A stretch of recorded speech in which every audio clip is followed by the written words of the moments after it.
ಇವತ್ತು ಕುವೆಂಪು ವಿಶ್ವವಿದ್ಯಾಲಯ ಅಂದರೆ ಶಿವಮೊಗ್ಗ ಜಿಲ್ಲೆಯ ಸಾವಿರಾರು ಜನ ವಿದ್ಯಾರ್ಥಿಗಳ ಬದುಕಿನ ಆಶಾ ಕಿರಣ. ಯಾಕಂದರೆ ಕುವೆಂಪು ಅವರ ಹೆಸರನ್ನು ಇಟ್ಕೊಂಡು ನಡೆಸ್ತಾ ಇರ್ತಕ್ಕಂಥ ಒಂದು ವಿದ್ಯಾಸಂಸ್ಥೆ. ಇವತ್ತು ಆ ವಿದ್ಯಾಸಂಸ್ಥೆಯ ಹೆಸರಿನಲ್ಲಿ ಸಾವಿರಾರು ಜನ ವಿದ್ಯಾರ್ಥಿಗಳ ಬದುಕಿನ ಜೊತೆ ಚೆಲ್ಲಾಟ ಆಡ್ತಕ್ಕಂಥ ಕೆಲಸ ನಡೀತಾ ಇದೆ. 2021ರಲ್ಲಿ NEP ಏನು ಜಾರಿ ಆಗ್ತದೆ, ಅಂದಿನ ದಿನದಿಂದ ಹಿಡಿದು ಇಂದಿನವರೆಗೂ ಕೂಡ ವಿದ್ಯಾರ್ಥಿಗಳಿಗೆ ಕಾನ್ವೊಕೇಶನ್ ಆಗಲಿ ಒರಿಜಿನಲ್ ಮಾರ್ಕ್ಸ್ ಕಾರ್ಡ್ ಆಗಲಿ ದೊರಕಿಲ್ಲ. ಇದು ಸಾವಿರಾರು ಜನ ವಿದ್ಯಾರ್ಥಿಗಳು ತಮ್ಮ ಬದುಕನ್ನು ಆಧರಿಸಿ ಯಾವುದಾದ್ರೂ ಒಂದು ಕಂಪ್ನಿಯ ಕೆಲಸಕ್ಕೆ ಹೋದರೆ ಒರಿಜಿನಲ್ ಮಾರ್ಕ್ಸ್ ಕಾರ್ಡ್ ಕೇಳ್ತಾರೆ. ಆದರೆ ಈ ವಿಶ್ವವಿದ್ಯಾನಿಲಯದಲ್ಲಿ ಒಂದು ಕನಿಷ್ಠ ಅವರಿಗೆ ಒಂದು ಒರಿಜಿನಲ್ ಮಾರ್ಕ್ಸ್ ಕಾರ್ಡನ್ನು ನೀಡದೇ ಇರತಕ್ಕಂಥ ಪರಿಸ್ಥಿತಿಗೆ ಇವತ್ತು ಕುವೆಂಪು ವಿಶ್ವವಿದ್ಯಾಲಯ ಬಂದಿದೆ. ಇವತ್ತು ಕುವೆಂಪು ಅವರ ಹೆಸರನ್ನು ಇಟ್ಕೊಂಡು ಈ ರೀತಿ ವಿದ್ಯಾರ್ಥಿಗಳ ಜೊತೆ ಬದುಕಿನ ಜೊತೆ ಚೆಲ್ಲಾಟ ಆಡ್ತಾ ಇರ್ತಕ್ಕಂಥ ವಿಶ್ವವಿದ್ಯಾಲಯದ ವಿರುದ್ಧವಾಗಿ ಬಿಜೆಪಿಯ ಯುವ ಮೋರ್ಚಾದ ನೇತೃತ್ವದಲ್ಲಿ ಹೋರಾಟವನ್ನು ಕೈಗೊಂಡಿದ್ವಿ.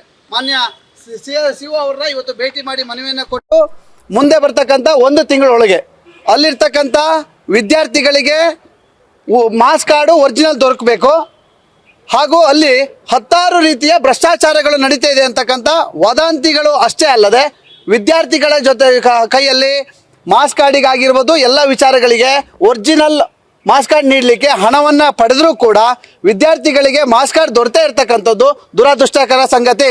ಇವತ್ತು ರಾಜ್ಯದಲ್ಲಿ DK ಶಿವಕುಮಾರ್ ನೇತೃತ್ವದ ಸರ್ಕಾರ ಇದೆ, ಇದ್ದು ಸತ್ತಂತೆ ಇದೆ. ಯಾಕಂದರೆ ಇವತ್ತು ಅದಕ್ಕೆ ಒಂದು ಮಿನಿಸ್ಟರ್ನ ಕೂಡ ನೇಮಕ ಮಾಡಿಲ್ಲ ಇವತ್ತು. ಯಾಕಂದರೆ ಅವರಿಗೆ ರಾಜಕೀಯದ ತೆವಲುಗಳೇ ನಡೀತಾ ಇದೆ. ಯಾಕಂದರೆ ಇವತ್ತು ಕೇಂದ್ರದಲ್ಲಿ ಏನಾದರೂ ಸಣ್ಣ NETಯಲ್ಲಿ ಆಗಿರ್ತಕ್ಕಂಥ ಹಗರಣದ ವಿರುದ್ಧ ಇಲ್ಲಿಯ ಮುಖ್ಯಮಂತ್ರಿಗಳು ಹೋಗಿ ಡೆಲ್ಲಿಯಲ್ಲಿ ಜಂತರ್ ಮಂತರಲ್ಲಿ ಕೂರ್ತಾರೆ.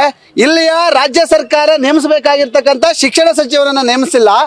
ಅಷ್ಟೇ ಅಲ್ಲದೆ ಇವತ್ತು ಕುವೆಂಪು ವಿಶ್ವವಿದ್ಯಾಲಯ ಆಗಿರ್ಬೋದು, ಇವತ್ತು ನೋಡ್ತಾ ಇದ್ದೀರಿ KPSC ಹಗರಣ.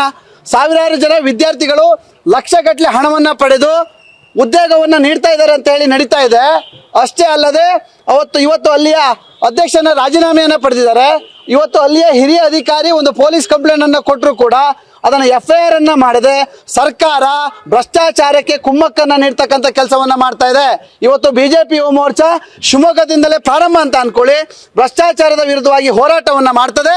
ಅಷ್ಟೇ ಅಲ್ಲದೆ ರಾಜ್ಯ ಸರ್ಕಾರ ಹೇಗೆ ನಡೀತಾ ಇದೆ ಅಂದರೆ ಕೊತ್ವಾಲನ ಆಡಳಿತ ನಡೀತಾ ಇದೆ.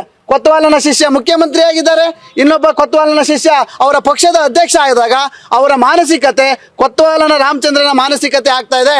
ಆದ್ದರಿಂದ ಇವತ್ತು ಯುವ ಮೋರ್ಚಾದ ನೇತೃತ್ವದಲ್ಲಿ ಮಾನ್ಯ ನಮ್ಮ ರಿಜಿಸ್ಟ್ರಾರ್ ಅವರಿಗೆ ಒಂದು ಮನವಿಯನ್ನು ಕೊಡ್ತಾ ಇದ್ದೇವೆ. ಮನವಿಯನ್ನು ಕೊಟ್ಟು ಅಲ್ಲಿ ಕುವೆಂಪು ವಿಶ್ವವಿದ್ಯಾನಿಲಯದಲ್ಲಿ ಆಗ್ತಾ ಇರ್ತಕ್ಕಂಥ ಭ್ರಷ್ಟಾಚಾರ ಮತ್ತು ವಿದ್ಯಾರ್ಥಿಗಳ ಬದುಕಿನ ಜೊತೆ ಏನು ಚೆಲ್ಲಾಟ ಆಗ್ತದೆ ಅದರ ವಿರುದ್ಧವಾಗಿ ತನಿಖೆ ಆಗಲಿಕ್ಕೆ ಒಂದು ತಂಡವನ್ನು ನೇಮಿಸಿ ಸೂಕ್ತವಾಗಿರ್ತಕ್ಕಂಥ ಕಾನೂನು ಕ್ರಮವನ್ನು ಕೈಗೊಳ್ಳಬೇಕು. ವಿದ್ಯಾರ್ಥಿಗಳ ಬದುಕಿನ ಜೊತೆ ಆಡ್ತಕ್ಕಂಥ ಚೆಲ್ಲಾಟ ನಿಲ್ಲಿಸಬೇಕು. ವಿದ್ಯಾರ್ಥಿಗಳ ಬದುಕಿಗೆ ಆಸರೆ ಆಗಬೇಕು. ಕುವೆಂಪು ಹೆಸರನ್ನು ಇಟ್ಕೊಂಡು ಈ ರೀತಿಯ ಅನಾಚಾರಗಳು ನಡೀಲಿಕ್ಕೆ ಬಿಜೆಪಿ ಯುವ ಮೋರ್ಚಾ ಬಿಡೋದಿಲ್ಲ ಅಂತಕ್ಕಂಥ ಮಾತನ್ನು ಹೇಳಲಿಕ್ಕೆ ಇಚ್ಛಪಡ್ತೀನಿ. ನಮಸ್ಕಾರ.